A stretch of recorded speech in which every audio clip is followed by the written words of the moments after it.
Have you ever needed to speak to your boss in English, but your mind suddenly went blank? Maybe you wanted to ask for help, explain a mistake, request a day off, or give an update on your work, but you worried about sounding rude, unprofessional, or nervous. That happens to many English learners, especially in workplace conversations where you want to sound polite and confident at the same time. I'm Anna. And I'm Leo. In today's lesson, we're going to practice a natural English conversation about talking to your boss politely at work. That's right. A lot of learners know basic English, but workplace conversations can still feel stressful because the tone matters so much. All right, let's begin today's conversation. It's Tuesday morning and I've just arrived at work. I work in a marketing office, and today I need to speak with my manager about an important project deadline. I'm a little nervous because I need extra time to finish part of the assignment properly, and I want to explain the situation professionally. I take a deep breath, organize my notes, and walk toward my boss's office.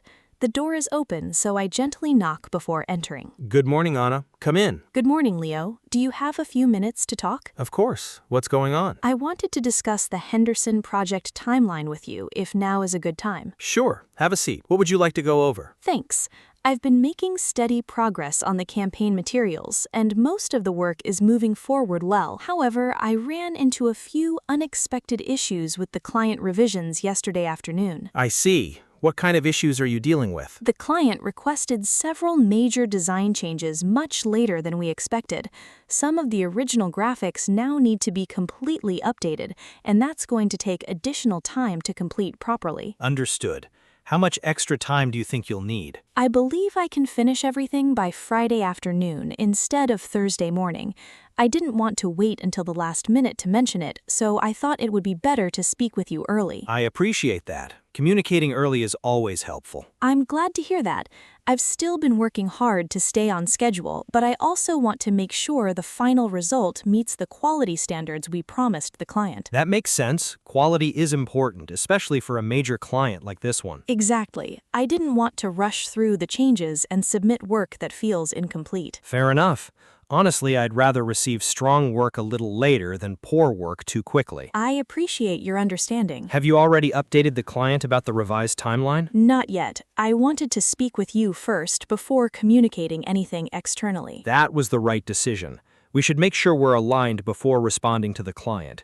So, aside from the timeline adjustment, is there anything else causing problems? Actually, yes. I've also been coordinating with the design team, and they're currently handling several urgent projects at the same time. Because of that, their response times have been slower than usual. Right. The whole department has been busy this week. Exactly. Everyone's doing their best, but there are more tasks than usual right now. I understand. Are you getting the support you need from the team? For the most part, yes. Everyone has been cooperative. I just think we underestimated how long these revisions would actually take. That happens sometimes. Projects rarely go exactly as planned. That's reassuring to hear. I was worried it might look like poor time management on my part. Not necessarily. The important thing is that you're communicating clearly and taking responsibility for the situation instead of ignoring it.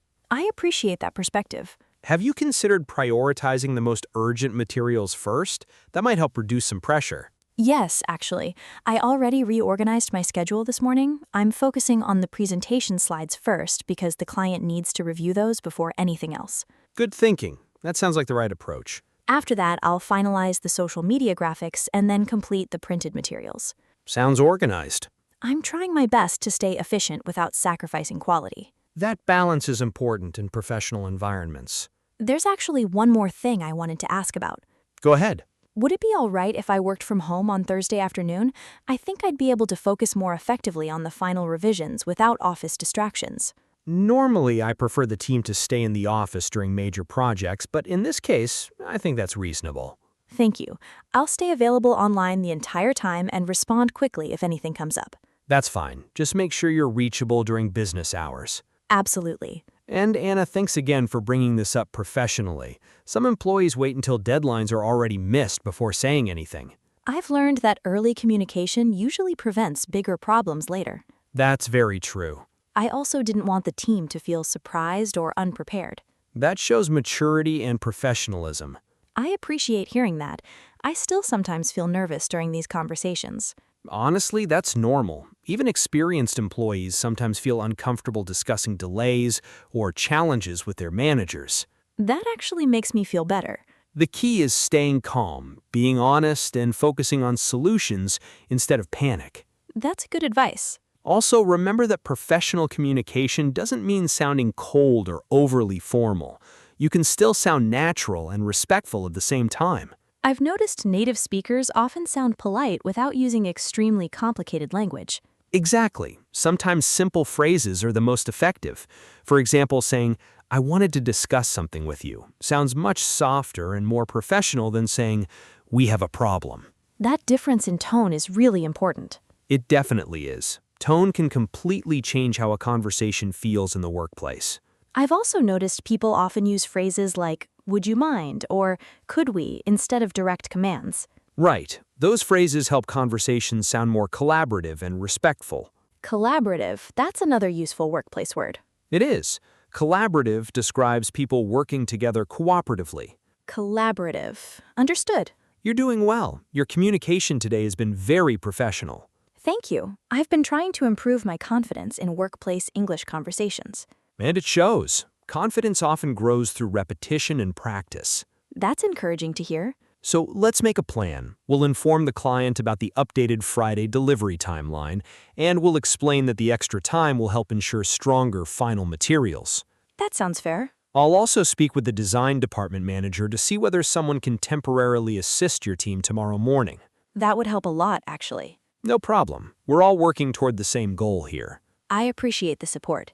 Before we finish, do you have any concerns about the presentation meeting next week? I feel mostly prepared, although I'd still like to practice the client presentation one more time before the meeting. That's a good idea.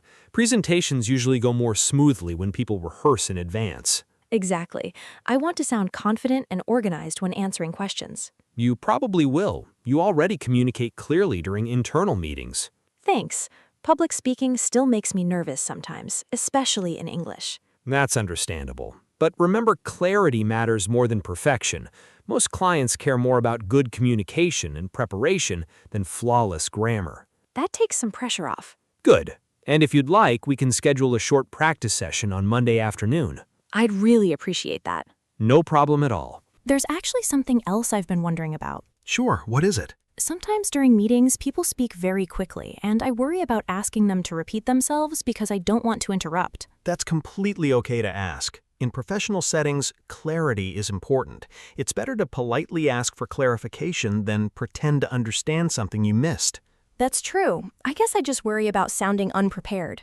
Actually, asking thoughtful questions often makes people look more engaged and responsible. I hadn't thought about it that way. For example, you can say, "Sorry, could you clarify that point?" or "Would you mind repeating the last part?" Those phrases sound polite and professional. That sounds much more natural than just saying what. Definitely, tone matters a lot. I'm realizing workplace English is not only about vocabulary, it's also about communication style. Exactly. Professional English often focuses on diplomacy, clarity, and teamwork. Diplomacy. Could you explain that word? Of course, diplomacy means communicating carefully and respectfully, especially in sensitive situations. Diplomacy. I like that word. It's very useful in business environments. I can see why. And honestly, you're already doing many things correctly. You're calm, respectful, organized, and solution-focused.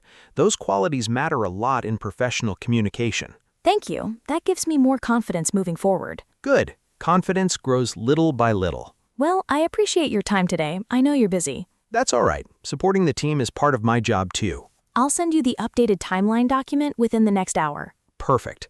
Once I review it, we'll send the revised schedule to the client together. Sounds good. And Anna, Yes? don't be too hard on yourself. Challenges happen in every workplace. The important thing is how people respond to them. I'll remember that.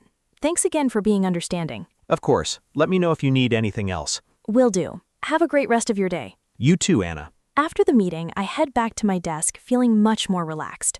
I was nervous before the conversation, but speaking calmly, honestly, and professionally helped everything go much more smoothly than I expected.